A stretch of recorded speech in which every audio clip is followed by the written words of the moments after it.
നമസ്കാരം.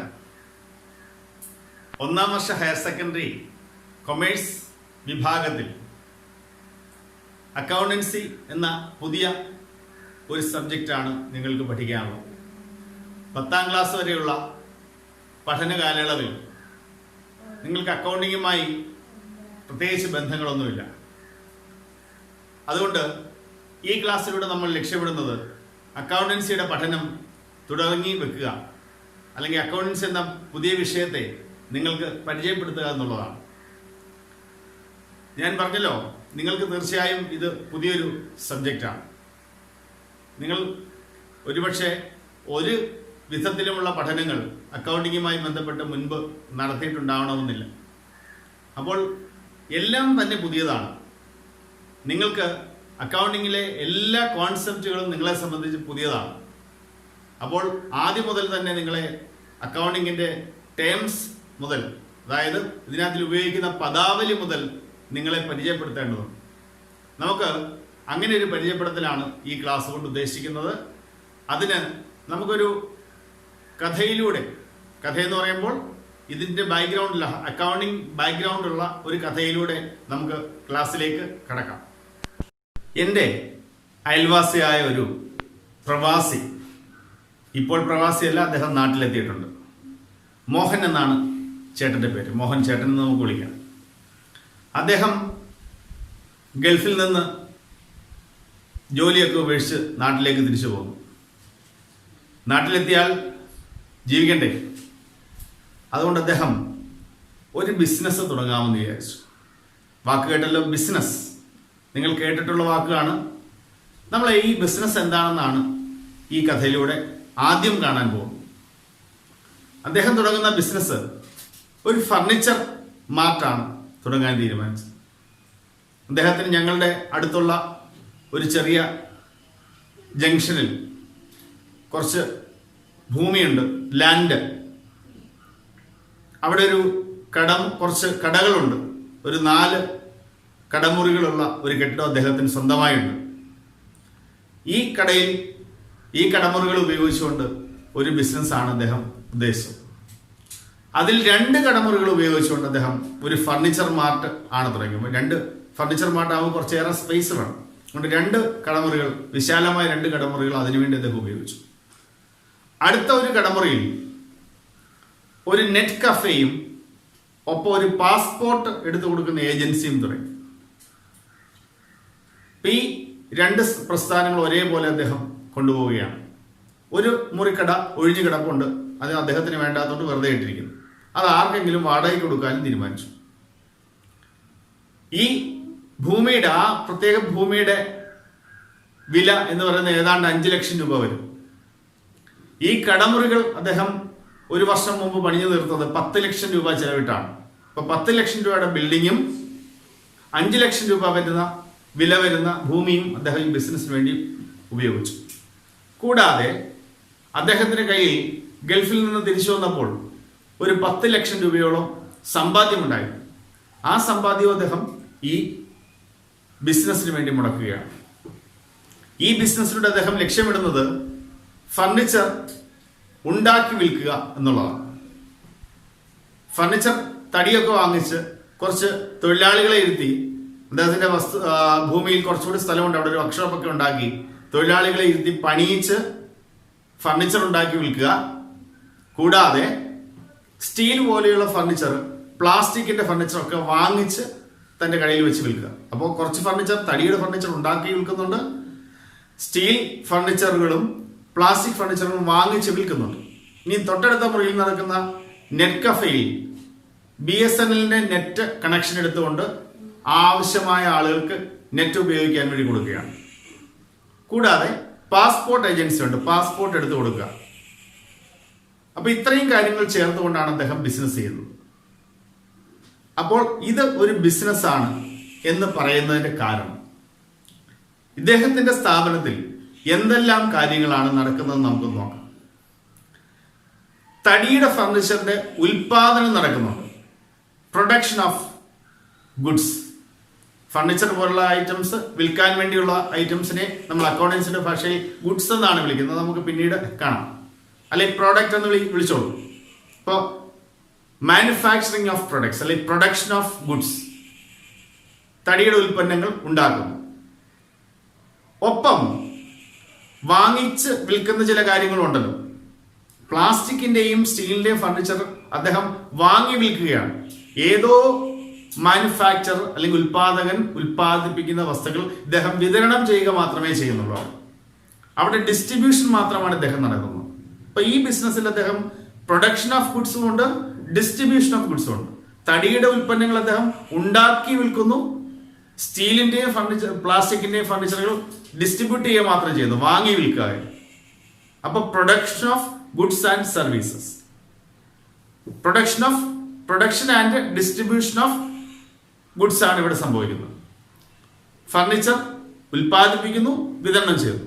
ഇനി അടുത്ത റൂമിൽ നടക്കുന്നത് സർവീസുകളുടെ ഉൽപാദനവും വിതരണവുമാണ്. പാസ്പോർട്ട് എടുത്തു കൊടുക്കുന്ന അദ്ദേഹത്തിന്റെ സർവീസാണ്. അദ്ദേഹമാണ് അതിന്റെ കാര്യങ്ങളെല്ലാം ചെയ്യുന്നത്. അദ്ദേഹം സ്വയം ആപ്ലിക്കേഷനുകൾ സ്വീകരിക്കുന്നു അല്ലെങ്കിൽ ഫില്ല് ചെയ്യുന്നു. അവരുടെ എല്ലാ ഡീറ്റെയിൽസും കളക്ട് ചെയ്ത് അദ്ദേഹം തന്നെ പാസ്പോർട്ട് ഓഫീസുമായി ബന്ധപ്പെട്ട് പാസ്പോർട്ട് എടുത്തു കൊടുക്കുകയാണ്. അപ്പൊ അവിടെ ഒരു സേവനം അദ്ദേഹം ചെയ്തു കൊടുക്കുകയാണ്. അവിടെ പ്രൊഡക്ഷൻ ഓഫ് സർവീസാണ്. എന്നാൽ നെറ്റ് കഫേയിൽ അദ്ദേഹം BSNL ഉൽപ്പാദിപ്പിക്കുന്ന നെറ്റ് സർവീസ്, ഇന്റർനെറ്റ് സർവീസ് അദ്ദേഹം വിതരണം ചെയ്യുക മാത്രമാണല്ല, അദ്ദേഹം നെറ്റ് സർവീസ് ഉണ്ടാക്കുന്നില്ല. അദ്ദേഹത്തിന് അതിനുള്ള സംവിധാനങ്ങളില്ല. നെറ്റ് സർവീസ് ചെറിയ കാര്യമല്ല.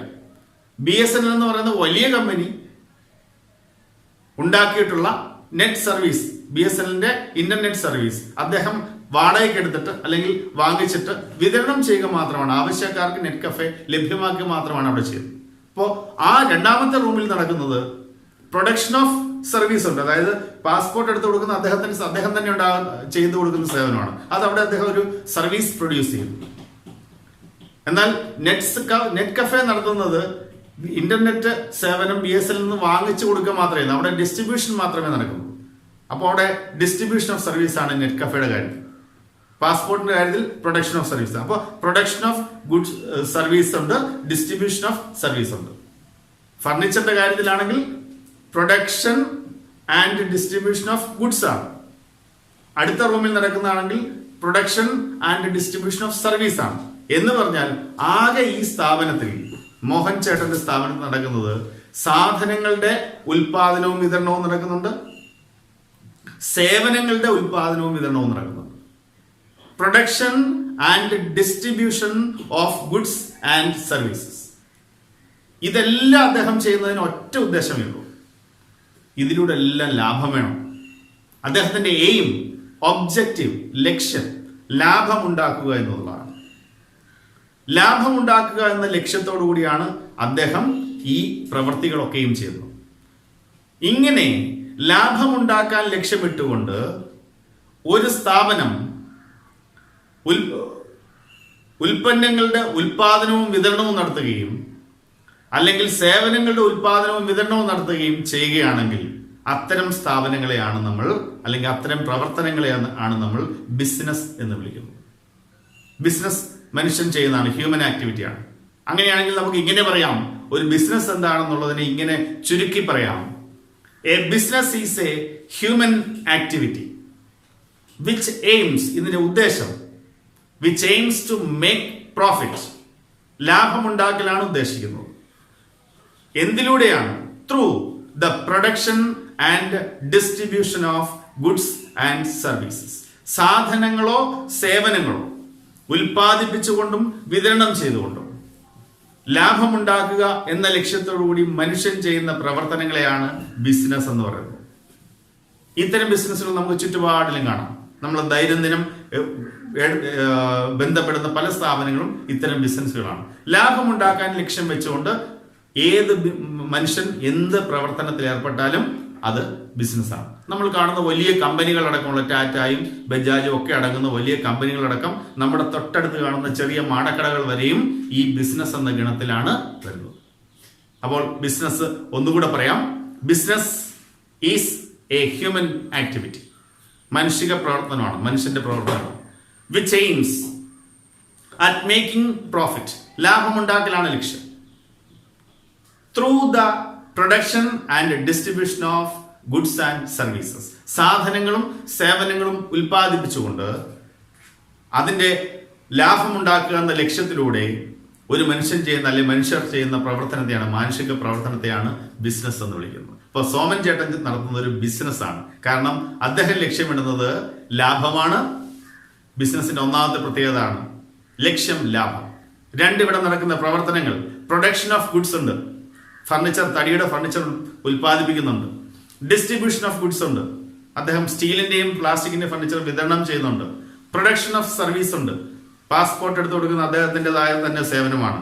ഡിസ്ട്രിബ്യൂഷൻ ഓഫ് സർവീസ് ഉണ്ട്, BSNL ഇന്റർനെറ്റ് സേവനം അദ്ദേഹം വാടകയ്ക്ക് എടുത്തിട്ട് അല്ലെങ്കിൽ വിലയ്ക്ക് വാങ്ങിച്ചിട്ട് മറ്റുള്ളവർക്ക് ലഭ്യമാക്കുന്നു. അത് ഡിസ്ട്രിബ്യൂഷൻ ഓഫ് സർവീസ് ആണ്. ഒറ്റ വാചകത്തിൽ അതിനെ ചുരുക്കുമ്പോൾ production and distribution of goods and service. ഈ ആക്ടിവിറ്റി ചെയ്യുന്നതിലൂടെ അദ്ദേഹം ലാഭമുണ്ടാക്കാൻ ലക്ഷ്യമിടുന്നതുകൊണ്ട് അദ്ദേഹത്തിന്റെ അതൊരു ബിസിനസ്സാണ്. മോഹൻ ചേട്ടന്റെ സ്ഥാപനം പ്രോഫിറ്റ് ഉണ്ടാക്കാനാണ് ലക്ഷ്യം വെക്കുന്നത് നമ്മൾ പറഞ്ഞ കാര്യമാണ്. അദ്ദേഹത്തിന്റെ സ്ഥാപനത്തിന്റെ ലാഭം എത്രയാണെന്നും അദ്ദേഹത്തിന്റെ സ്ഥാപനം നടത്തിക്കൊണ്ടു പോകുമ്പോൾ ഈ സ്ഥാപനത്തിന്റെ പുരോഗതി എത്രയാണെന്നും ഒക്കെ അറിയേണ്ടതുണ്ട് അദ്ദേഹത്തിന്. ഇതൊക്കെ അറിയാനും മറ്റും സഹായിക്കുന്ന ഒരു സംവിധാനമാണ് ശരിക്കും നമ്മുടെ അക്കൗണ്ടിങ്. അക്കൗണ്ടിങ് എന്താണെന്ന് പറയേണ്ടതുണ്ട്. പക്ഷെ ഈ അക്കൗണ്ടിങ് എന്താണെന്ന് നിങ്ങളോട് പറയുന്നതിന് മുമ്പായി തന്നെ അക്കൗണ്ടിങ് എന്താണെന്ന് പഠിക്കുമ്പോൾ നമ്മൾ അറിഞ്ഞിരിക്കേണ്ടതായ ചില പദാവലികളുണ്ട്, important terms, terminology of accounting. അത് മനസ്സിലാക്കിയതിന് ശേഷം അക്കൗണ്ടിങ് എന്താണെന്ന് പഠിക്കുന്നതായിരിക്കും കുറച്ചുകൂടി ഉചിതം. അതുകൊണ്ട് നമുക്ക് അക്കൗണ്ടിങ്ങിലെ പ്രധാനപ്പെട്ട പദങ്ങളിലേക്ക് പോകാം. Important terms of accounting. ആദ്യത്തെ ടേം എൻറ്റിറ്റി. നമ്മുടെ മോഹൻ ചേട്ടന്റെ സ്ഥാപനത്തിനൊരു പേരുണ്ട്, M ഫർണിച്ചർ മാർട്ട്. അതിനൊരു അഡ്രസ് ഉണ്ട്, അതിനെ രജിസ്റ്റർ ചെയ്തിട്ടുണ്ട്, ഗവൺമെന്റിന്റെ നിയമപ്രകാരം രജിസ്റ്റർ ചെയ്തിട്ടുണ്ട്. അപ്പോൾ നമുക്ക് ചുരുക്കി പറഞ്ഞാൽ മോഹൻ ചേട്ടന് ഒരു അഡ്രസ്സും മറ്റും ഉള്ളതുപോലെ ഇപ്പോൾ ഈ സ്ഥാപനത്തിനും അഡ്രസ്സും മറ്റുമുണ്ട്. ഒരു കത്തയച്ചാൽ അദ്ദേഹത്തിന് സ്ഥാപനത്തിൽ കിട്ടും. നിയമപരമായി ഈ സ്ഥാപനം രജിസ്റ്റർ ചെയ്യപ്പെട്ടിട്ടുള്ളതായതുകൊണ്ട്, ലൈസൻസും മറ്റും എടുത്തിട്ടുള്ളതായതുകൊണ്ട് ഗവൺമെന്റിന്റെ കണ്ണിൽ, നിയമത്തിന്റെ കണ്ണിൽ ഈ സ്ഥാപനവുമായി ബന്ധപ്പെട്ട് ചില ഇടപാടുകൾ നടത്താം. ഈ സ്ഥാപനത്തിന്റെ പേരിലുള്ള ടാക്സ്, ഈ സ്ഥാപനത്തിന്റെ ഇൻഷുറൻസ് വേണമെങ്കിൽ എടുക്കാൻ പറ്റും. ഈ സ്ഥാപനവുമായി ബന്ധപ്പെട്ട എന്തെങ്കിലും പ്രശ്നങ്ങൾ ഉണ്ടാവുകയാണെങ്കിൽ ഈ സ്ഥാപനത്തിനെതിരെ എം ഫർണിച്ചർ മാർട്ടിനെതിരെ നമുക്ക് കേസ് കൊടുക്കാം. M ഫർണിച്ചർ മാർട്ടിൽ ആരെങ്കിലും എന്തെങ്കിലും കുഴപ്പമുണ്ടാക്കിയാൽ M ഫർണിച്ചർ മാർട്ടിന് അവരുടെ പേരിൽ കേസ് കൊടുക്കാം, മോഹൻ ചേട്ടനല്ല. അപ്പൊ ഏതർത്ഥത്തിൽ നോക്കിയാലും മോഹൻ ചേട്ടന് ഒപ്പിട്ട് കൊടുക്കുന്നു, അതിന് പകരം M ഫർണിച്ചർ മാർട്ടിന് ഒരു സീലുണ്ട്. എന്ന് പറഞ്ഞാൽ മോഹൻ ചേട്ടൻ എന്ന് പറഞ്ഞാൽ ഒരു ഇൻഡിവിജ്വലിനെ പോലെ ഈ ഭൂമിയിൽ നിയമപരമായി M ഫർണിച്ചർ മാർട്ടിന് ഒരു നിലനിൽപ്പുണ്ട്, ഒരു എക്സിസ്റ്റൻസ് ഉണ്ട്. അങ്ങനെ ഒരു എക്സിസ്റ്റൻസ്, ഇൻഡിവിജ്വൽ എക്സിസ്റ്റൻസ് ഉള്ള ഒരു റിയാലിറ്റി ഭൂമിയിൽ യഥാർത്ഥത്തിൽ നിലവിലുള്ള ഒരു സ്ഥാപനം, അതിനെ നമ്മൾ അക്കൗണ്ടൻസിയുടെ ഭാഷയിൽ വിളിക്കുന്ന പേരാണ് എൻറ്റിറ്റി. ഇപ്പോൾ ഈ ബിസിനസ് മോഹൻ ചേട്ടന്റെ M ഫർണിച്ചർ മാർട്ട് എന്ന് പറയുന്ന ബിസിനസ് ഒരു എൻറ്റിറ്റിയാണ്. An entity is a reality with individual existence. നിയമപരമായി സ്വതന്ത്രമായ നിലനിൽപ്പുള്ള ഒരു സ്ഥാപനത്തെ നമുക്ക് ഒരു എൻറ്റിറ്റി എന്ന് വിളിക്കാം. അപ്പോൾ ഈ നമ്മുടെ നാട്ടിലുള്ള അല്ലെങ്കിൽ നമുക്ക് കാണാൻ കഴിയുന്ന എല്ലാ സ്ഥാപനങ്ങളും എൻറ്റിറ്റികളാണ്. അവർക്ക് നിയമപരമായ നിലനിൽപ്പുണ്ടെങ്കിൽ, അവർക്കൊരു പേരും അഡ്രസ്സും നിയമപരമായ രജിസ്ട്രേഷനും മറ്റും ഉണ്ടെങ്കിൽ അവരോരോരുത്തരും ഒരു എൻറ്റിറ്റി ആണെന്ന് പറയാം. നമ്മളെ പോലെ തന്നെ, വ്യക്തികളെ പോലെ തന്നെ നിയമപരമായി അവയ്ക്കും നിലനിൽക്കാൻ സാധിക്കും. അടുത്തതായി നമുക്ക് പഠിക്കേണ്ട, മനസ്സിലാക്കേണ്ട പദം ട്രാൻസാക്ഷൻ. ട്രാൻസാക്ഷൻ നമുക്കറിയാം. ഈ മോഹൻ ചേട്ടൻ സ്ഥാപനം തുടങ്ങാൻ തീരുമാനിച്ചത് മുതൽ തന്നെ അദ്ദേഹത്തിന് ഒരുപാട് സാമ്പത്തിക ഇടപാടുണ്ടായിട്ടുണ്ട്. അദ്ദേഹം കുറച്ച് പണം ബിസിനസ്സിലേക്ക് മുടക്കി, 10 ലക്ഷം രൂപ മുടക്കി. ഒരു 10 ലക്ഷം രൂപ പണ്ടേ എങ്ങോ മുടക്കിയിരുന്ന ഒരു ബിൽഡിംഗ്, ഒരു കെട്ടിടം, 10 ലക്ഷം രൂപ മൂല്യമുള്ള ഒരു കെട്ടിടം ഈ സ്ഥാപനത്തിന് വേണ്ടി അദ്ദേഹം ഉപയോഗിച്ചു. ഏതാണ്ട് 5 ലക്ഷം രൂപ വിലയുള്ള ഭൂമി അദ്ദേഹം ബിസിനസ്സിലേക്ക് കൊണ്ടുവന്നു എന്ന് പറയുമ്പോൾ ഉപയോഗിക്കുന്നു. ഈ ബിസിനസ്സുമായി ബന്ധപ്പെട്ട് അദ്ദേഹത്തിന്റെ കയ്യിലുണ്ട പൈസയിൽ നിന്ന് ഫർണിച്ചർ വാങ്ങാൻ വേണ്ടി, സ്റ്റീലിന്റെയും പ്ലാസ്റ്റിക്കിന്റെ ഒക്കെ ഫർണിച്ചർ വാങ്ങാൻ വേണ്ടി, പർച്ചേസ് ചെയ്യാൻ വേണ്ടി കുറച്ച് പണം ചെലവാക്കിയിട്ടുണ്ട്. തടിയുടെ ഫർണിച്ചർ ഉണ്ടാക്കാൻ വേണ്ടി അദ്ദേഹം തടി വാങ്ങിച്ചു, അതിനു വേണ്ടി പണം ചിലവാക്കി. ഇതൊക്കെ പണിയാൻ വേണ്ടി വന്ന തൊഴിലാളികൾക്ക് കൂലി കൊടുത്തു, വേജസ് കൊടുത്തു, പെയ്ഡ് വേജസ്. ഈ സാധനങ്ങളെല്ലാം കൊണ്ടുവരാൻ വേണ്ടി വണ്ടിക്കൂലി കൊടുത്തു, ക്യാരേജസ് എന്ന് പറയും, പെയ്ഡ് ക്യാരേജസ് എന്ന് പറയാം. പെയ്ഡ് എന്ന് പറഞ്ഞാൽ പണം കൊടുത്തു. അതേപോലെ കുറച്ച് പൈസയൊക്കെ അദ്ദേഹം അല്ലാതെ ഓരോ ഇത്തരം കാര്യങ്ങൾക്കെല്ലാം വേണ്ടി ചെലവാക്കിക്കൊണ്ടിരിക്കുകയാണ്. ഇത്തരം സാമ്പത്തിക ഇടപാടുകൾ ഓരോ ദിവസവും ഉണ്ടായിക്കൊണ്ടിരിക്കുകയാണ്. ഈ ഫർണിച്ചർ നിർമ്മാണവുമായി ബന്ധപ്പെട്ട സാധനങ്ങളൊക്കെ പലതും വാങ്ങിക്കുന്നുണ്ട്. ഇങ്ങനെ സാമ്പത്തിക ഇടപാടുകൾ നടന്നുകൊണ്ടേയിരിക്കുന്നു. ഇത്തരം സാമ്പത്തിക ഇടപാടുകളെയാണ് ഒരു സ്ഥാപനത്തിന്റെ ട്രാൻസാക്ഷൻസ് എന്ന് വിളിക്കുന്നത്. ബിസിനസ്സിലുണ്ടാകുന്ന ഇടപാടുകൾ, സാമ്പത്തിക ഇടപാടുകൾ ബിസിനസ്സിലെ ഇവന്റുകളാണ്, സംഭവങ്ങളാണ്. പക്ഷെ അതിനൊരു പ്രത്യേകതയുണ്ട്. സാമ്പത്തിക വശമുണ്ടായിരിക്കണം. അതിനെ സമ്പത്ത് കൊണ്ട്, പണം കൊണ്ട് അളക്കാൻ പറ്റണം. Which can be measured in terms of money. പണം കൊണ്ട് അളക്കാൻ സാധിക്കുന്ന ഇടപാടുകളെ അല്ലെങ്കിൽ ഇവന്റുകളെ, സംഭവങ്ങളെയാണ് ട്രാൻസാക്ഷൻ എന്ന് വിളിക്കുന്നത്. പണം കൊണ്ട് അളക്കാൻ പറ്റുന്ന ഇവന്റുകളെ മാത്രമേ ട്രാൻസാക്ഷൻ എന്ന് വിളിക്കാൻ പറ്റുള്ളൂ. ബിസിനസ്സിൽ ഒരുപാട് ഇവന്റുകൾ ഉണ്ടാവാറുണ്ട്. മുമ്പേ പറഞ്ഞതുപോലെ ഒരു എംപ്ലോയി, അദ്ദേഹത്തിനെ അപ്പോയിന്റ് ചെയ്തു. നമ്മളൊരു പുതുതായി ഒരു എംപ്ലോയിയെ എടുത്തു, ഒരു തൊഴിലാളിയെ എടുത്തു. അദ്ദേഹത്തിനെ അപ്പോയിന്റ് ചെയ്യുന്നു എന്ന് പറയുമ്പോൾ അതൊരു ഇവന്റാണ്, ഒരു സുപ്രധാന സംഭവമാണ്. ബിസിനസ്സിലെ ഒരു പ്രധാനപ്പെട്ട കാര്യമാണ് ഒരു പുതിയ തൊഴിലാളി വരിക. പക്ഷേ അവിടെ ആ തൊഴിലാളിയെ അപ്പോയിന്റ് ചെയ്തു എന്ന് പറയുമ്പോൾ അതിനെ നമുക്ക് പണം കൊണ്ട് അളക്കാൻ പറ്റില്ല. പണം കൊണ്ട് അളക്കാൻ പറ്റുമോ? ഒരു ഇവന്റിനെ പണം കൊണ്ട് അളക്കാൻ പറ്റുമോ എന്നറിയാൻ ഒരു ചോദ്യം അങ്ങോട്ട് ചോദിച്ചാൽ മതി നമ്മൾ മനസ്സിൽ. എത്ര രൂപയ്ക്ക് അല്ലെങ്കിൽ എത്ര രൂപ? അപ്പോയിന്റഡ് ആൻ എംപ്ലോയി, ഇതാണ് ഇവന്റ്. ഒരു എംപ്ലോയിയെ നിയമിച്ചു. മനസ്സിലൊന്ന് ചോദിച്ചു നോക്കി, എത്ര രൂപ, എത്ര രൂപയ്ക്ക്? ഇതിന് മറുപടി ഉണ്ടാകുമോ? ഒരു എംപ്ലോയി അപ്പോയിന്റ് ചെയ്യുമ്പോൾ എത്ര രൂപയ്ക്ക് എന്ന് പറയാൻ പറ്റുമോ? അതിലൂടെ വല്ലതും പൈസ വാങ്ങിച്ചിട്ടാണോ? ആയിരുന്നെങ്കിൽ അത് സാമ്പത്തിക ഇടപാടായിരുന്നു. അല്ലാത്ത പക്ഷം അത് സാമ്പത്തിക ഇടപാടല്ല. അങ്ങനെയാണെങ്കിൽ appointed an employee is not a transaction. പക്ഷെ ഒരു പ്രശ്നമുണ്ട്. അദ്ദേഹത്തിന് ഒരു മാസം കഴിയുമ്പോൾ അല്ലെങ്കിൽ ഒരാഴ്ച കഴിയുമ്പോൾ വേജസ് കൊടുത്തു, കൂലി കൊടുത്തു, അല്ലെങ്കിൽ അദ്ദേഹത്തിന് സാലറി കൊടുത്തു, ശമ്പളം കൊടുത്തു. ഫാക്ടറി തൊഴിലാളി വല്ലതാണെങ്കിൽ നമ്മൾ കൊടുക്കുന്നതിന് വേജസ് എന്നാണ് വിളിക്കുന്നത്, കൂലി എന്നാണ് വിളിക്കുന്നത്. ഓഫീസിലെ വർക്കർ ആണെങ്കിൽ, ഓഫീസിലെ എംപ്ലോയി ആണെങ്കിൽ അദ്ദേഹത്തിന് നമ്മൾ കൊടുക്കുന്നതിന് ശമ്പളം എന്നാണ് വിളിക്കുന്നത്, സാലറി എന്നാണ് വിളിക്കുന്നത്. അപ്പൊ ഈ വേജസ് അല്ലെങ്കിൽ സാലറി കൊടുത്തു, അതൊരു ഇവന്റ് ആണ്.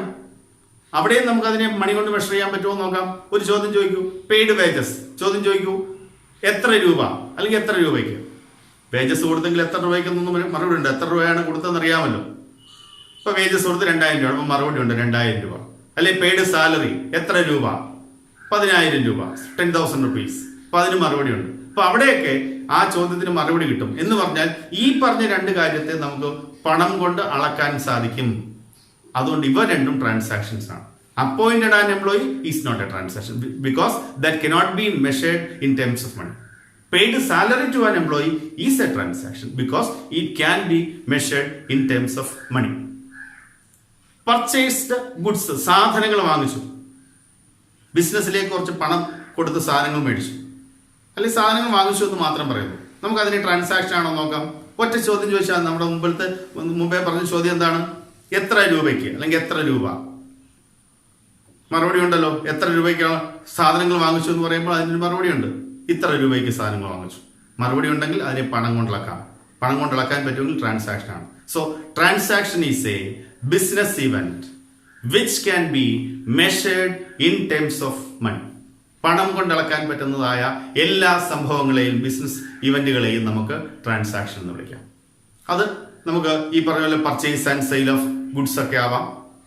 അതല്ലെങ്കിൽ എന്തെങ്കിലും പണം ഇങ്ങോട്ട് കിട്ടുന്നതും അങ്ങോട്ട് കൊടുക്കുന്നതൊക്കെ ആവാം. ആർക്കെങ്കിലൊക്കെ പൈസ കൊടുക്കുന്നു, അല്ലെങ്കിൽ ഇങ്ങോട്ട് പണം കിട്ടുന്നു. Receipts and payments of cash ആവാം. അല്ലെ പേയ്മെന്റ് ഓഫ് എക്സ്പെൻസസ്, നമ്മുടെ എന്തെങ്കിലും ചെലവുകൾ, മുമ്പേ പറഞ്ഞില്ല ക്യാരേജ് കൊടുത്തു, വേജസ് കൊടുത്തു, ഇതൊക്കെ ചെലവുകളാണ്. ഇത്തരം ചെലവുകളാവാം. ഇതൊക്കെ അതിന്റെ എക്സാമ്പിളുകളാണ്.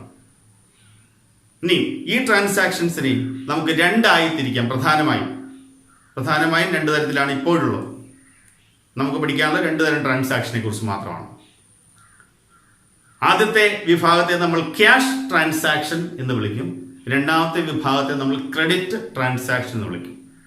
ക്യാഷ് ഇടപാടുകളും ക്രെഡിറ്റ്, കടം ഇടപാടുകളും നമ്മൾ നിത്യജീവിതത്തിൽ കാണുന്ന കാര്യങ്ങളാണ്. ക്യാഷ് ട്രാൻസാക്ഷൻ എന്ന് പറഞ്ഞാൽ എന്താ? ഒരാൾ നമ്മൾ പറയാം ക്യാഷ് ഇടപാടാ എന്ന് പറഞ്ഞാൽ എന്താ അർത്ഥം? പ്രത്യേകിച്ച് വലിയ കാര്യമായ അർത്ഥവ്യത്യാസമൊന്നുമില്ല, നമ്മൾ മനസ്സിലാക്കി വെച്ചിട്ടുള്ളത് തന്നെയാണ്. ഒന്നിൽ നമ്മൾ പണം അങ്ങോട്ട് കൊടുത്തിട്ടുണ്ടാവും, അല്ലെങ്കിൽ പണം ഇങ്ങോട്ട് സ്വീകരിച്ചിട്ടുണ്ടാവും. നമ്മുടെ കയ്യിൽ നിന്ന് അങ്ങോട്ട് പണം കൊടുക്കുകയോ ഇങ്ങോട്ട് കിട്ടുക. അപ്പോൾ ഒരു ഇടപാടിൽ പണത്തിന്റെ പേയ്മെന്റ്, ക്യാഷിന്റെ പേയ്മെന്റോ കാശ് കൊടുക്കൽ, അതല്ലെങ്കിൽ ക്യാഷിന്റെ റെസീറ്റ്, ക്യാഷ് കിട്ടൽ, ഇത് രണ്ടിൽ ഏതെങ്കിലും ഒന്നുണ്ടെങ്കിൽ അത് ക്യാഷ് ട്രാൻസാക്ഷൻ ആണ്. A transaction which involves either A receipt of cash or A payment of cash. പണം കൊടുക്കലോ പണം വാങ്ങലോ ഉൾപ്പെടുന്ന ഒരു സാമ്പത്തിക ഇടപാടിനെയാണ് നമ്മൾ ക്യാഷ് ട്രാൻസാക്ഷൻ എന്ന് വിളിക്കുന്നത്. ഉദാഹരണം എത്രയെങ്കിലും പറയാം. ഉദാഹരണത്തിന് പെയ്ഡ് വേജസ്, മുമ്പേ പറഞ്ഞില്ലേ, കൂലി കൊടുത്തു. അപ്പൊ നമ്മൾ ക്യാഷ് ആണ് അങ്ങോട്ട് കൊടുക്കുന്നത്. ക്യാഷ് അങ്ങോട്ട് കൊടുക്കുന്നത് കൊണ്ട് അത് ക്യാഷ് ഇടപാടാണ്. പർച്ചേസ്ഡ് ഗുഡ്സ്, സാധനങ്ങൾ വാങ്ങിച്ചു. സാധനങ്ങൾ വാങ്ങിച്ചെങ്കിൽ പണം കൊടുത്തിട്ടാണ് വാങ്ങിച്ചത്, അതുകൊണ്ട് നമുക്ക് അതിന് ക്യാഷ് ഇടപാടാക്കാം. ഇങ്ങോട്ട് കാശ് കിട്ടുന്ന സംവിധാനങ്ങളുണ്ട്. ഇപ്പോൾ ആദ്യം ബിസിനസ് തുടങ്ങിയപ്പോൾ ബിസിനസ്സിലേക്ക് ആ ബിസിനസ്സുകാരൻ കാശ് കൊണ്ടുവന്നു ബിസിനസ് ആവശ്യത്തിന് വേണ്ടി. ഇപ്പൊ ബിസിനസ്സിലേക്ക് അത്രയും ക്യാഷ് വരികയായിരുന്നു, അവിടെ റെസീറ്റ് ഓഫ് ക്യാഷ് ആണ് വന്നത്. അല്ലെങ്കിൽ നമ്മുടെ കയ്യിലിരുന്ന ഫർണിച്ചർ നമ്മൾ ഒരാൾക്ക് വിറ്റപ്പോൾ പണം കിട്ടി, റെസീറ്റ് ഓഫ് ക്യാഷ് ആണ്. ഇത്തരം ഇടപാടുകളൊക്കെയും തന്നെ ക്യാഷ് ഇടപാടുകളാണ്, ക്യാഷ് ട്രാൻസാക്ഷൻസ് ആണ്. അപ്പോൾ cash transaction is A transaction which involves either receipt of cash, ഒന്നുകിൽ ക്യാഷ് പണം ഇങ്ങോട്ട് കിട്ടുന്നു, ഓർ പേയ്മെന്റ് ഓഫ് ക്യാഷ്. രണ്ടാമത്തെ വിഭാഗം ക്രെഡിറ്റ് ട്രാൻസാക്ഷൻ ആണ്. ഇപ്പൊ നമ്മുടെ മോഹൻ ചേട്ടന്റെ ഈ പണം ഇല്ലായിരുന്നു, കുറച്ച് ഫർണിച്ചർ, അദ്ദേഹം പണം എല്ലാം തീർന്നുപോയി, ഇനി കുറച്ച് സാധനങ്ങൾ വേണം താൻ. അപ്പോൾ ഒരു ഫർണിച്ചർ, സ്റ്റീൽ ഫർണിച്ചർ ഉണ്ടാക്കി വിൽക്കുന്ന സ്ഥാപനവുമായി ബന്ധപ്പെട്ടപ്പോൾ അവർ പറഞ്ഞു, നിങ്ങൾക്ക് ഞങ്ങൾ സാധനങ്ങൾ തരാം, കടമായി തരാം. അദ്ദേഹം 1 ലക്ഷം രൂപയുടെ സ്റ്റീൽ ഫർണിച്ചർ അവിടുന്ന് കടമായി വാങ്ങിച്ചു. 1 ലക്ഷം രൂപയുടെ സാധനങ്ങൾ വാങ്ങിച്ചു. അത് ട്രാൻസാക്ഷൻ ആണോ? പർച്ചേസ്ഡ് ഗുഡ്സ് ഓൺ ക്രെഡിറ്റ് ആണ്. സാധനങ്ങൾ കടമായി വാങ്ങിച്ചു. കടമായി വാങ്ങിച്ചാൽ അത് ട്രാൻസാക്ഷൻ ആണോ? ട്രാൻസാക്ഷൻ ആണോ എന്ന് അറിയണമെങ്കിൽ അതിനെ മണി കൊണ്ട് മെഷർ ചെയ്യാൻ പറ്റുമെന്ന് നോക്കിയാൽ മതി. മണി കൊണ്ട് മെഷർ ചെയ്യാൻ പറ്റുമെന്ന് അറിയണമെങ്കിൽ ഒരു ചോദ്യം മനസ്സിൽ ചോദിച്ചാൽ മതി, എത്ര രൂപയ്ക്ക്, അല്ലെങ്കിൽ എത്ര രൂപ കടമായി സാധനങ്ങൾ വാങ്ങിച്ചു. ചോദിക്കൂ, എത്ര രൂപയ്ക്ക്? മറുപടി ഇല്ലേ. എത്ര രൂപയ്ക്കുള്ള സാധനങ്ങളാണല്ലോ വാങ്ങിച്ചത്. പണം കൊടുത്തില്ലെന്നല്ലേ ഉള്ളൂ, പണം തൽക്കാലം കൊടുത്തില്ലെന്നല്ലേ ഉള്ളൂ. ഇപ്പോൾ വാങ്ങിച്ചത് പണത്തിന്റെ വിലയുള്ള, മൂല്യമുള്ള സാധനങ്ങളാണല്ലോ. അതുകൊണ്ട് നമുക്ക് ആ ട്രാൻസാക്ഷനെ മണി കൊണ്ട് മെഷർ ചെയ്യാൻ സാധിക്കും. അതുകൊണ്ട് ക്രെഡിറ്റ് ആയിട്ടാണ് വാങ്ങിച്ചതെങ്കിൽ പോലും അത് ട്രാൻസാക്ഷൻ ആണ്. ഇത്തരം ട്രാൻസാക്ഷനെയാണ് ക്രെഡിറ്റ് ട്രാൻസാക്ഷൻ എന്ന് വിളിക്കുന്നത്. അവിടെ നമ്മൾ കൊടുക്കുന്ന പരിപാടി, അതിന്റെ പണത്തെ തിരിച്ചങ്ങോട്ട് കൊടുക്കണം. സാധനങ്ങൾ ഇങ്ങോട്ട് വാങ്ങിച്ചു, അവിടെ ഇനി നമ്മൾ അങ്ങോട്ട് കാശ് കൊടുക്കണമായിരുന്നു. ഗിവിങ് ആസ്പെക്ട് ഉണ്ട്, പണം കൊടുക്കുന്ന ഒരു പരിപാടി ഉണ്ട്. ആ ഗിവിങ് ആസ്പെക്ട് നമ്മൾ എന്തായിരിക്കും പറഞ്ഞത്? സാധനങ്ങൾ മേടിച്ചിട്ട് പറഞ്ഞു പിന്നീട് തരാം. അത് ചിലപ്പോൾ അടുത്ത ദിവസമാകാം, അടുത്ത ആഴ്ചയിലാകാം, അടുത്ത മാസമാകാം, അല്ലെങ്കിൽ ഫ്യൂച്ചറിൽ ഏതോ ഒരു ഡേറ്റ് നമ്മൾ പറഞ്ഞിട്ടുണ്ട്, അന്നാണ്. അപ്പൊ നമ്മൾ അന്ന് ആ ഫ്യൂച്ചർ ഡേറ്റിലേക്ക് എന്നാണോ ഈ പണം കൊടുക്കുന്നത്, അന്നേ ദിവസത്തേക്ക് നമ്മുടെ ഈ പണം കൊടുക്കുന്ന പരിപാടി, ഗിവിങ് ആസ്പെക്ട് പോസ്റ്റ്പോൺ ചെയ്തു, മാറ്റിവെച്ചു. ഫർണിച്ചർ ഇങ്ങോട്ട് വാങ്ങിച്ചു, പക്ഷെ അതിന്റെ പണം കൊടുക്കുന്ന പരിപാടി മാറ്റിവെച്ചു. അതൊരു ക്രെഡിറ്റ് ഇടപാടാണ്. അപ്പൊ giving aspect is postponed to a future date എന്ന് വിളിക്കാം. തിരിച്ച് റിസീവിങ് ആസ്പെക്ട് മാറ്റിവെക്കാം. നമ്മുടെ കയ്യിലുള്ള ഒരു ഫർണിച്ചർ, നമ്മുടെ പരിചയക്കാരൻ വന്നിട്ട് പറഞ്ഞു, എൻ്റെ കയ്യിൽ ഇപ്പോൾ പൈസ ഇല്ല, ഞാൻ അടുത്ത ദിവസം പൈസ എത്തി, എനിക്ക് ഇന്ന സാധനം വേണം. നമ്മളോട് പറയേണ്ടത്, ഈ ടേബിൾ എനിക്ക് വേണം, എനിക്ക് കടമായി തരണം. നമ്മൾ പറഞ്ഞ് ശരി, കൊണ്ടുപോകും. നമുക്ക് വിശ്വസിക്കാൻ പറ്റുന്ന ഒരു കസ്റ്റമറാണ്, ക്യാഷ് കിട്ടുമെന്ന് ഉറപ്പുണ്ട്. നമ്മൾ അദ്ദേഹത്തിന് ആ ടേബിൾ വിറ്റു. അദ്ദേഹം പറഞ്ഞു, ഇത്ര ദിവസം കഴിയുമ്പോൾ ക്യാഷ് തരാം. അവിടുത്തെ നമ്മളെ സംബന്ധിച്ച് ക്രെഡിറ്റ് സെയിൽസ് ആണ്, കടമായി വിൽക്കുകയാണ് ചെയ്തത്. ഗുഡ്സ് കടമായി വിറ്റു. കടമായി വിറ്റെങ്കിലും അത് ട്രാൻസാക്ഷൻ തന്നെയാണ്, വിലയ്ക്കാണല്ലോ വിറ്റത്. നമ്മൾ എത്ര രൂപയ്ക്ക് വിറ്റു എന്നൊരു ചോദ്യം ചോദിച്ചാൽ മറുപടി ഉണ്ട്. ടേബിൾ 10,000 രൂപയ്ക്ക് വിറ്റു. അപ്പോൾ 10,000 രൂപയ്ക്ക് വിറ്റു എന്ന് മറുപടി കിട്ടുന്നുണ്ട്. അത് മണി കൊണ്ട് മെഷർ ചെയ്യാം, ദാറ്റ് ഈസ് എ ട്രാൻസാക്ഷൻ. അവിടെ നമ്മൾ എന്താണ് പോസ്റ്റ്പോൺ ചെയ്തത്? അവരെന്താ പറഞ്ഞത്? നമ്മൾ കൊടുക്കാനുള്ള കൊടുത്തു, ഗിവിങ് ആസ്പെക്ട് അവിടെ നടന്നു, എന്നാൽ അതിന്റെ ക്യാഷ് കിട്ടിയില്ല, റിസീവിങ് നടന്നില്ല. റിസീവിങ് ആസ്പെക്ട് നമ്മൾ മാറ്റി വെച്ചിരിക്കുകയാണ്, അടുത്ത ആഴ്ചത്തേക്ക് അല്ലെങ്കിൽ അടുത്ത മാസത്തേക്ക്. എന്നാണോ അവർ തരുന്നത്, അന്ന് വരെ മാറ്റി വെച്ചിരിക്കുന്നു. അപ്പോൾ ഒരു ട്രാൻസാക്ഷനിലെ ഗിവിങ് ആസ്പെക്റ്റോ റിസീവിങ് ആസ്പെക്റ്റോ ഫ്യൂച്ചർ ഡേറ്റിലേക്ക് പോസ്റ്റ്പോൺ ചെയ്താൽ അത്തരം ഇടപാടുകളെയാണ് ക്രെഡിറ്റ് ട്രാൻസാക്ഷൻ എന്ന് വിളിക്കുന്നത്. A transaction in which the receiving aspect or the giving aspect is postponed to a future date. ആ ട്രാൻസാക്ഷനിലെ റിസീവിംഗ് ആസ്പെക്റ്റോ ഗിവിംഗ് ആസ്പെക്റ്റോ ഏതെങ്കിലും ഒന്ന് തൽക്കാലത്തേക്ക് നമ്മൾ ഫ്യൂച്ചർ ഡേറ്റിലേക്ക് മാറ്റി ഇരിക്കുന്നുവെങ്കിൽ അത്തരം ഇടപാടുകളെയാണ് ക്രെഡിറ്റ് ട്രാൻസാക്ഷൻ എന്ന് വിളിക്കുന്നത്. ഇപ്പോൾ പറഞ്ഞതൊക്കെ നമ്മൾ credit transaction, purchased goods on credit അല്ലെങ്കിൽ സോൾഡ് ഗുഡ്സ് ഓൺ ക്രെഡിറ്റ്, ഇതൊക്കെ ക്രെഡിറ്റ് ട്രാൻസാക്ഷൻസിന്റെ ഉദാഹരണങ്ങളാണ്. അടുത്തതായി നമുക്ക് മനസ്സിലാക്കാനുള്ളത് അസറ്റ് എന്ന വാക്കാണ്. അസറ്റ് നിങ്ങൾ കേട്ടിട്ടുണ്ടാവും, പരിചയമുള്ള വാക്കാണ്. നമ്മളൊക്കെ നിത്യജീവിതത്തിലെ സാധാരണഗതിയിൽ ഉപയോഗിക്കുന്ന ഒരു വാക്കാണ് അസറ്റ്. അതിന്റെ മലയാള അർത്ഥം ആസ്തി എന്നാണ്. നമ്മൾ പറയാറില്ലേ, ആസ്തിയുള്ള ആളാണ്, അല്ലെങ്കിൽ ആസ്തിയുണ്ട്, നമുക്ക് ഇത്ര രൂപയുടെ ആസ്തിയുണ്ട് എന്നൊക്കെ പറയാറുണ്ട്. എന്താണ് ആസ്തി കൊണ്ട് നിങ്ങൾ മനസ്സിലാക്കുന്നത്? നമ്മൾ ആസ്തിയുള്ള ഒരാളാണെന്ന് പറയണമെങ്കിൽ നമുക്ക് എന്തായിരിക്കണം അതിൻ്റെ ഒരു പ്രത്യേകത? അതെ, വിലപിടിപ്പുള്ള എന്തെങ്കിലുമൊക്കെ നമ്മുടെ സ്വന്തമായി ഉണ്ടാവണം. അത് ഭൂമിയാവാം, കെട്ടിടങ്ങളാവാം, സ്വർണമോ അല്ലെങ്കിൽ ആഭരണങ്ങളോ പോലുള്ള വിലപിടിപ്പുള്ള വസ്തുക്കളാവാം, അല്ലെങ്കിൽ ബാങ്കിൽ ബാലൻസ് ഉണ്ടാവാം, കയ്യിൽ കുറെ കാശ് ഉണ്ടാവാം. ഇങ്ങനെയൊക്കെയുള്ള ആളുകളെയാണ് നമ്മൾ ആസ്തിയുള്ളവരായി മനസ്സിലാക്കുന്നത്. അത് തന്നെയാണ് ആസ്തി. ബിസിനസ്സുകൾക്കും ഉണ്ട് ആസ്തികൾ, അസറ്റുകൾ.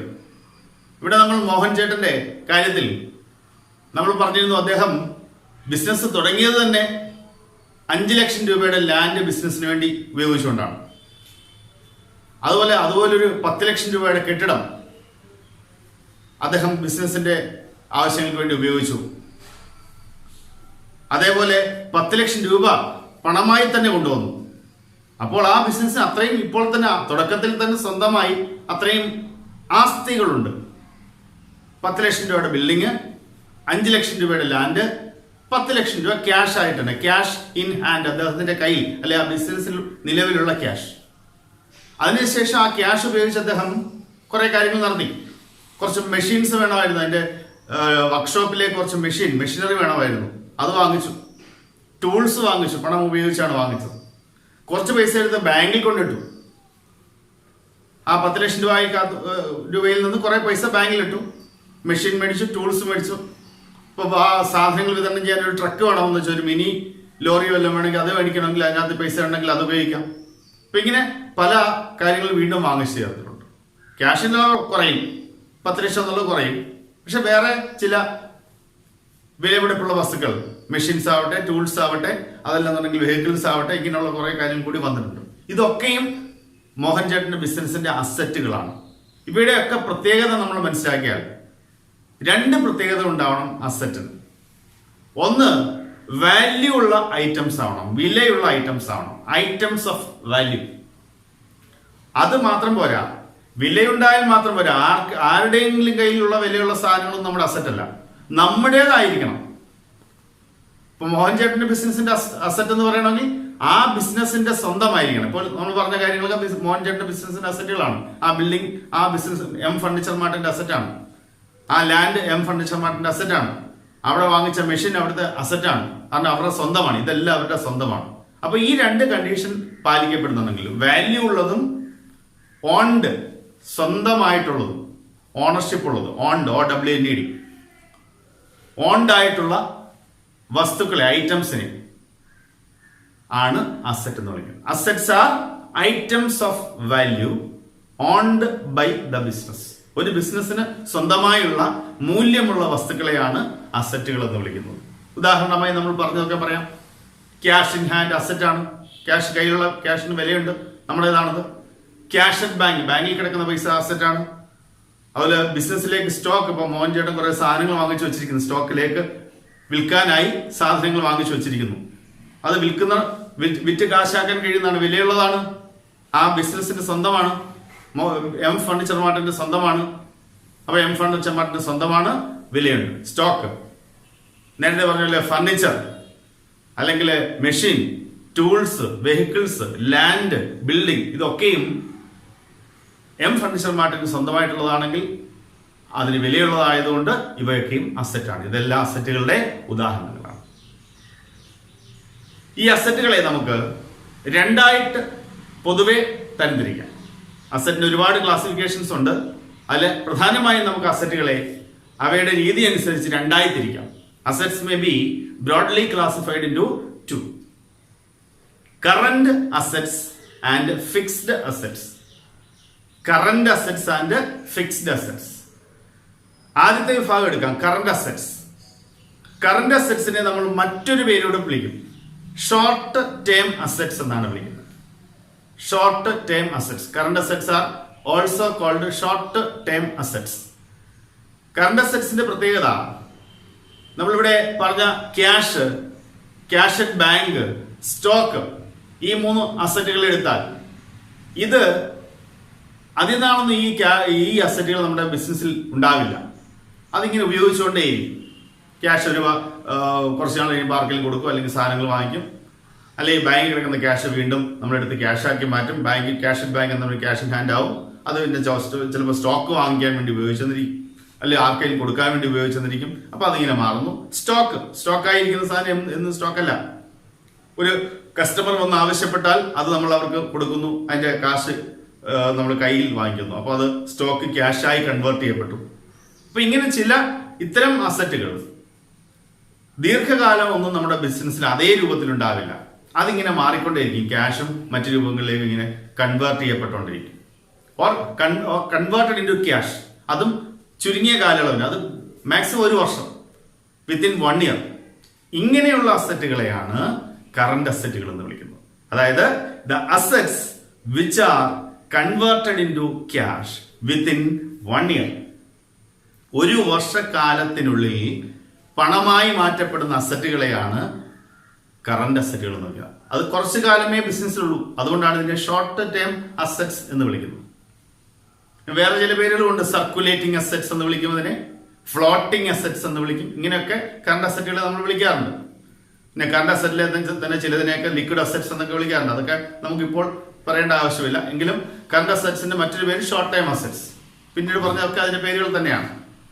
അപ്പോൾ കറന്റ് അസറ്റ്സ് എന്ന് പറഞ്ഞാൽ the assets which are converted into cash within 1 year. 1 വർഷക്കാലത്തിനുള്ളിൽ പണമായി മാറ്റപ്പെടാൻ സാധ്യതയുള്ള അസറ്റുകളെയാണ് കറന്റ് അസറ്റ്സ് അല്ലെങ്കിൽ ഷോർട്ട് ടൈം അസറ്റ്സ് എന്ന് വിളിക്കുന്നത്. എക്സാമ്പിൾ നമ്മൾ പറഞ്ഞതിനകത്ത് ഈ 3 എക്സാമ്പിൾ ഉണ്ട്. Cash in hand, cash at bank, stock. ഒരുപാട് വേറെ എക്സാമ്പിൾ ഉണ്ട്. നമ്മൾ പറഞ്ഞതിനകത്ത് ഇത് 3 മാത്രമേ ഉള്ളൂ. വേറെ ഒരുപാട് എക്സാമ്പിൾ ഉണ്ട്. അതിപ്പോൾ നമുക്ക് അതിനെക്കുറിച്ച് സംസാരിക്കാൻ പറ്റില്ല. അപ്പോൾ ഒന്നാമത്തെ വിഭാഗം കറന്റ് അസറ്റ്സ് ആണ്. 2 ഫിക്സ്ഡ് അസറ്റ്സ്. അതിന്റെ പേരിലുണ്ട്, ഫിക്സ്ഡ് ആണ്, സ്ഥിരതയുള്ളതാണ്. കുറച്ച് കാലം നമ്മുടെ ബിസിനസ്സിൽ ഉണ്ടാവും അതേ രൂപത്തിൽ, കുറേയേറെ കാലം. അതുകൊണ്ട് ലോങ് ടേമിലേക്ക് തന്നെയാണ് ഇത് ഉപയോഗിക്കപ്പെടുന്നത്. അതുകൊണ്ട് ലോങ് ടേം അസറ്റ്സ് എന്ന് ഇതിനെ വിളിക്കാം. ഇപ്പൊ fixed assets are otherwise called long term assets. അതിന്റെ പ്രത്യേകത കറന്റ് അസറ്റിനകത്തിൽ പറഞ്ഞതിന്റെ നേരെ തിരിച്ചാണ്. കറന്റ് അസറ്റുകൾ 1 വർഷത്തിനുള്ളിൽ പണമാക്കി മാറ്റപ്പെടുന്നുവെങ്കിൽ ഫിക്സ്ഡ് അസറ്റ്സ് ഒരു കാരണവശാലും എന്തായാലും 1 വർഷത്തിൽ സാധാരണഗതിയിൽ പണമാക്കി മാറ്റുന്നില്ല. Fixed assets are the assets which are not converted into cash within 1 year. 1 വർഷത്തിനുള്ളിൽ സാധാരണഗതിയിൽ പണമാക്കി മാറ്റപ്പെടുന്നില്ല. ഇപ്പൊ ഉദാഹരണത്തിന് മെഷീനറി വാങ്ങിച്ചു, അത് ഉടനെ വിറ്റ് ക്യാഷ് ആക്കാൻ വേണ്ടി അല്ലല്ലോ വാങ്ങിച്ചത്. അത് യൂസ് ചെയ്യാൻ വേണ്ടിയാണ്, ഉപയോഗിക്കാൻ വേണ്ടിയാണ്. ഒരു വെഹിക്കിൾ വാങ്ങിച്ചു, അത് ആ ബിസിനസ്സിന് ഫർണിച്ചർ മാർട്ടിലെ സാധനങ്ങൾ കൊണ്ടുപോകാനും വേണ്ടി വാങ്ങിച്ചതാണ്.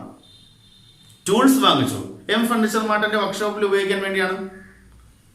അതല്ലെങ്കിൽ അവിടെ ലാൻഡ് അദ്ദേഹം ഈ ബിസിനസ്സിന് വേണ്ടി കൊണ്ടുവന്നു, അത് വർക്ക്ഷോപ്പ് ഉണ്ടാക്കാനും കെട്ടിടത്തിന്റെ ആ ലാൻഡും എല്ലാം കൂടി ചേർത്താണ്. അത് ഉപയോഗത്തിനാണല്ല, വിൽക്കാനല്ല.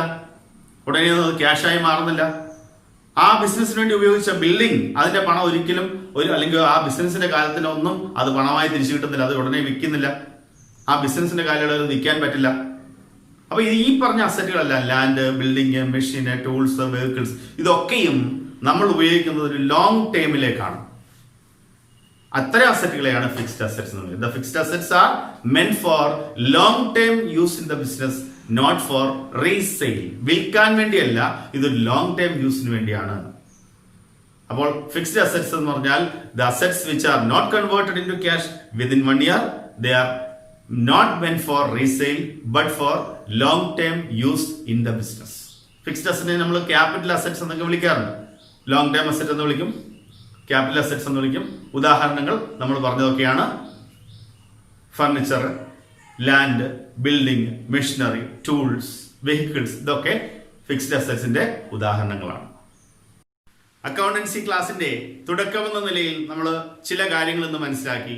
ഒരു ബിസിനസ് എന്താണെന്ന് മനസ്സിലാക്കി, അതിന്റെ ലക്ഷ്യങ്ങൾ മനസ്സിലാക്കി, ഒരു എൻറ്റിറ്റി എന്താണെന്ന് മനസ്സിലാക്കി, ട്രാൻസാക്ഷൻ എന്താണെന്ന് മനസ്സിലാക്കി, അതിന്റെ 2 തരം transaction, cash transaction, credit transaction എന്താണെന്ന് മനസ്സിലാക്കി, അസറ്റ്സ് എന്താണെന്ന് മനസ്സിലാക്കി, അതിന്റെ 2 തരത്തിലുള്ള ഫിക്സ്ഡ് അസറ്റ്സും കറണ്ട് അസറ്റും എന്താണെന്ന് മനസ്സിലാക്കി. അപ്പോൾ ബാക്കിയുള്ള ലയബിലിറ്റീസ്, ക്യാപിറ്റൽ തുടങ്ങിയ കാര്യങ്ങളാണ് ഇനി നമുക്ക് അടുത്ത ക്ലാസ്സിൽ പഠിക്കേണ്ടത്. അടുത്ത ക്ലാസ്സിന് വേണ്ടി കാത്തിരിക്കുക. നമ്മുടെ ചാനൽ, നമ്മുടെ ക്ലാസ് ഇഷ്ടമായെങ്കിൽ നമ്മുടെ ചാനൽ നിങ്ങൾ ലൈക്ക് ചെയ്യുക. നിങ്ങളുടെ നിർദ്ദേശങ്ങൾ കമന്റുകളായി രേഖപ്പെടുത്തുക. ചാനൽ സബ്സ്ക്രൈബ് ചെയ്യുക. നന്ദി, നമസ്കാരം.